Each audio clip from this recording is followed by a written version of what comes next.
We often think of the Edwardian era as a gilded age of garden parties and summer afternoons before the upheavals of the First World War. In the words of cultural historian Samuel Hines, a leisurely time, when women wore picture hats and did not vote, when the rich were not ashamed to live conspicuously, and the sun never really set on the British flag. After the death of Queen Victoria in 1901, wealthy society took its cue from the hedonistic lifestyle of Edward VII, and looked forward to a new century of opulence, extravagance and luxury. After the dark fabrics, heavy skirts and bustles of the Victorian era, Edwardian fashion turned to lighter, blousier styles that aimed to liberate women from the stiff conventions of the 19th century. So, what would an Edwardian woman most want to have in her wardrobe? I have selected a few of my favorite Edwardian fashions for each time of day, and explain how they came to be staples of the early part of the 20th century.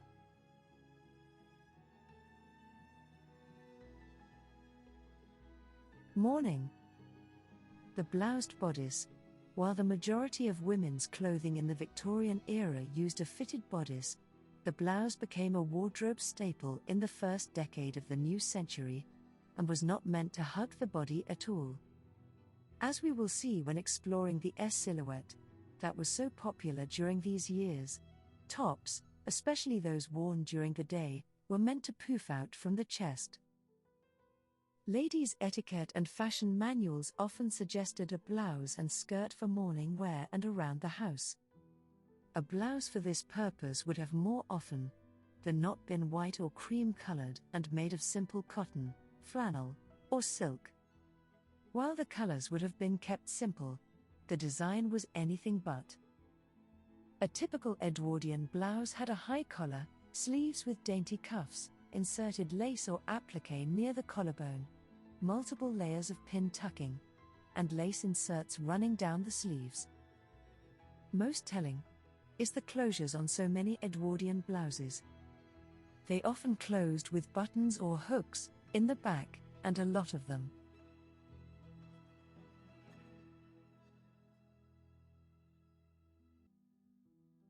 I viewed many such tops, and it wasn't at all uncommon for a blouse to have 15 or more hooks or buttons in the back. This helps us to see that the lifestyle of a middle or upper-class woman of the time included having a lady's maid or other female staff in the home.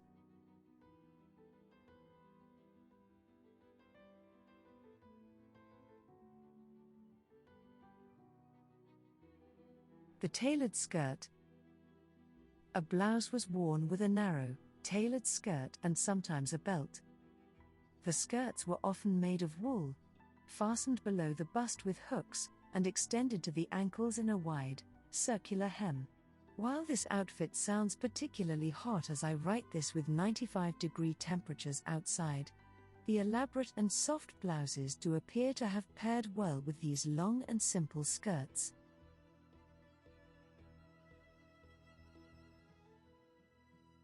The S silhouette makes its entrance. The bell-shaped silhouette made of a tight bust and full skirt dominated much of the Victorian era. Whether the skirt's expansion was in the back with the bustle, or on the sides with the crinoline, big was more. This preference shifted dramatically in the first decade of the 1900s, leading first to the creation of a new type of corset and then with its demise.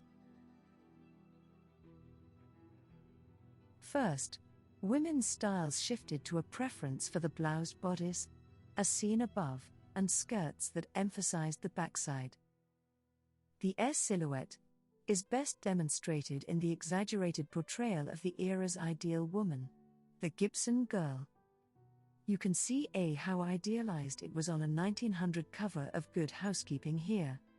In order to achieve this look, the corset was altered to help exaggerate the bust and push the hips back, emphasizing both, whereas the corset had previously been designed to emphasize the fullness of the skirt, by diminishing the size of a woman's hips. This look was easily seen in the casual daywear worn by women to run errands, attend social gatherings or pay visits. Ironically, the next fashion craze to hit the silhouette would be the shapeless gowns that led to the end of the corset's daily use, never to return for daily use. The bigger the hat, the better. Edwardian women loved their big hats. I often think of the hats worn in the early 1900s as the fashion equivalent of the exaggerated bustles of the Victorian era, or the poufs of 18th century France. It was truly a case of women attempting to get away with the most excess their bodies could permit. And just like the excessive trends that came before them, many in society knew at the time that things had gotten a bit out of hand. In 1907, the Merry Widow hat was introduced, characterized by a brim with a wingspan like no other. They were also widely popular, quickly becoming status symbols as women sought to also pile the embellishments as high as they could as proof of their fashionability. The wide and high hats were truly a case of fashion over function, and would be phased out of style as women continued to make gains in society and enter the public sphere.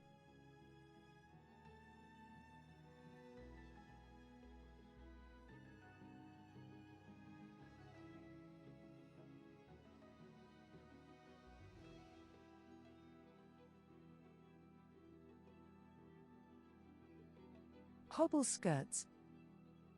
I'm not sure what would have been more difficult to walk around in, a cage crinoline, or the hobble skirt, that came along several decades later.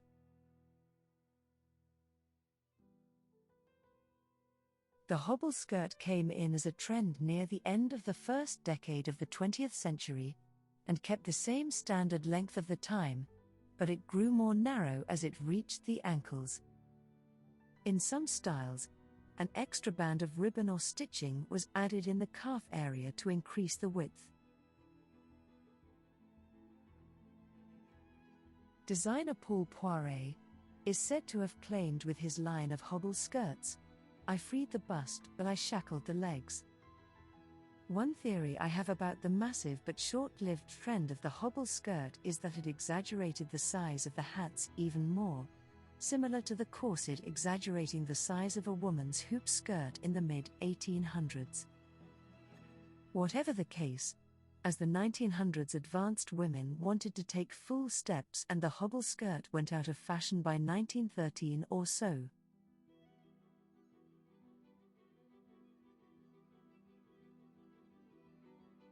Night.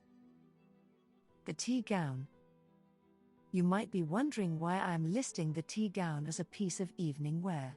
This is because, unlike one may assume, in Edwardian times tea was held in the early evening after a woman returned home from her activities.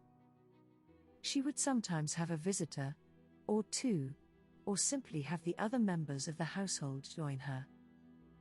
Likely because of having been out walking in inhibiting hobble skirts, and balancing a Merry Widow hat on her head, before she took tea she would be relieved to get out of her clothes, and into something more comfortable.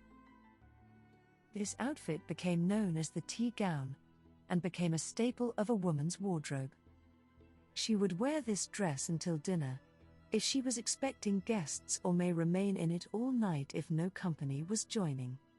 This use of the tea gown is different from what was considered a tea gown in Victorian times.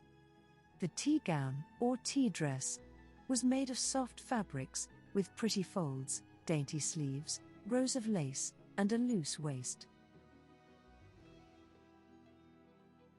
It is often compared to the country dress, or chemise à la reine, famously worn by Marie Antoinette and other members of French nobility while away from Versailles. One highlight of the Edwardian tea gown is that it was not meant to be worn with a corset, yet another trend leading to the end of binds. I love this trend and the idea of changing into a lovely soft dress to take tea in the early evening. If you were going to a social function at night, which was commonplace for upper-class Edwardians, you would still be expected to dress quite formally.